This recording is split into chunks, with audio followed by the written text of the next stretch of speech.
నియోజకవర్గ జనసేన పార్టీ గత 5 ఏళ్లలో వైసీపీ పాలనలో కోట్ల రూపాయల అవినీతి,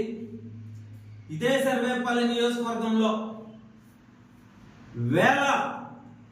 కోట్ల రూపాయలతో విలువైనటువంటి ఆస్తులతో సహా స్వాహా చేయడంతో పాటు ఏదైతే పేద గిరిజనులు వాళ్ళు కట్టుకునేటువంటి ఇంటి స్థలానికి సంబంధించి కావచ్చు, వాళ్ళకి కట్టించి ఇళ్ల విషయంలో కావచ్చు, అమాయకులైన గిరిజనులకి వాళ్ళ అకౌంట్లో ఇళ్ల కోసం అని చెప్పి డబ్బులు వేయించి ఆ డబ్బులను కూడా కాజేసినటువంటి వైసీపీ నాయకుల దాష్టికాలు నిజంగా ఎంత దారుణం అంటే, ఈరోజు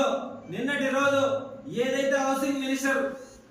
కొల్లు పార్థసారథి గారు సారథ్యంలో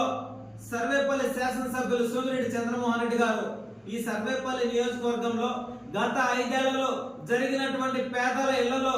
అవినీతి, అక్రమాలు, దోపిడీల గురించి స్పష్టంగా కూడా పూర్తి స్థాయిలో ప్రభుత్వానికి తెలిసే విధంగా తెలియజేసి అవినీతికి పాల్పడిన వారిపై కఠిన చర్యలు తీసుకోవాలి, గిరిజనులకి పేదలకి తగు న్యాయం చేయాలని చెప్పి నిన్నటి రోజు పర్యటన చేయడం జరిగింది. నిజంగా అందులో భాగంగా ఒక్కొక్క గిరిజన మహిళ అక్కడికి వచ్చి, అయ్యా మాకు ఏదైతే బేస్మెంట్ వేసామని చెప్పి